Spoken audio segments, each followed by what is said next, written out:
एक बार की बात है, एक गांव में एक महात्मा रहते थे। वो बहुत रिलीजियस थे। उन्होंने अपनी पूरी लाइफ हरि भजन में बिताई। वो हमेशा भगवान का नाम जपते रहते थे। विलेज वाले उनका बहुत रिस्पेक्ट करते थे। महात्मा जी दूसरों को भी भगवान की भक्ति का रास्ता दिखाते थे। वो कहते थे, हरि का नाम ही सच्चा सुख देता है। लोग उनकी बातों को ध्यान से सुनते थे।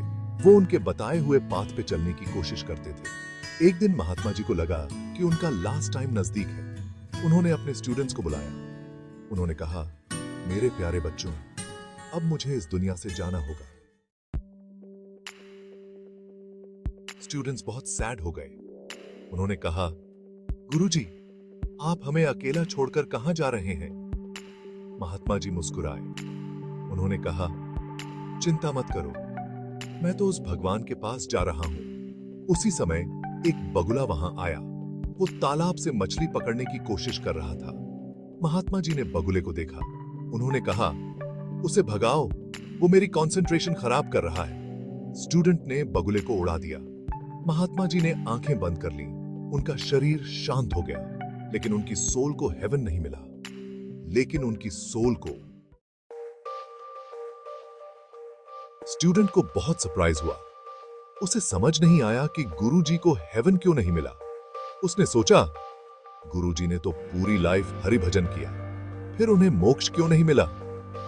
वो उसी जगह पर बैठ गया। उसने प्रॉमिस किया, जब तक मुझे इस सीक्रेट का पता नहीं चलता, मैं यहीं रहूंगा। समय बीतता गया। एक दिन वही बगुला फिर से आया। स्टूडेंट ने उसे उड़ाने की कोशिश नहीं की।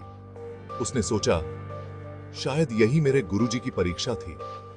लेकिन जब वो मरा तो उसे भी नर्क भोगना पड़ा।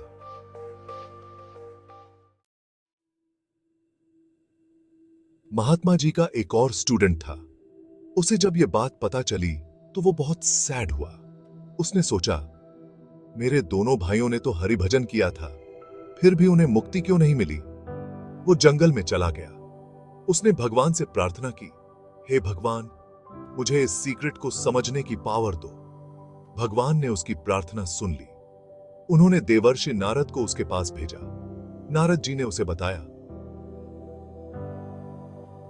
तुम्हारे भाइयों ने हरि भजन तो किया, लेकिन उनका मन पूरी तरह से भगवान में नहीं लगा था।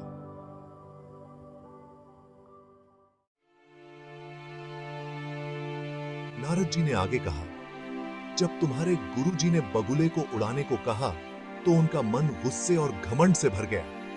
उन्होंने बताया कि दूसरा भाई भी डर की वजह से बगुले को नहीं भगा पाया। उसका मन भी डाउट से भरा था, इसलिए दोनों को मोक्ष नहीं मिला।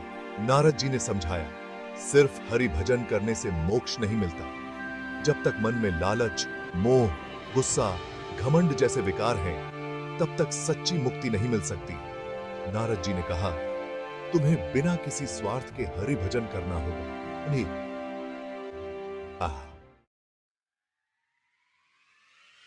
तीसरा भाई नारद जी की बात समझ गया। उसने डिसाइड किया कि वो प्योर मन से हरि भजन करेगा। वो अपने मन से सभी बुरे विचारों को निकाल देगा। वो लगातार भगवान का ध्यान करता रहा। उसने अपनी पूरी लाइफ भगवान की भक्ति में लगा दी। आखिर में उसे मोक्ष की प्राप्ति हुई। इस कहानी से हमें ये सीख मिलती है कि सिर्फ हरि भजन करने से ही मोक्ष नहीं मिलता। मन की सफाई भी बहुत जरूरी है। जब तक हमारे मन में बुरे विचार आते रहेंगे, तब तक हम सच्ची मुक्ति नहीं पा सकते। हमें बिना किसी स्वार्थ के भगवान की भक्ति करनी चाहिए, तभी हम इस दुनिया के बंधनों से मुक्त हो सकते हैं।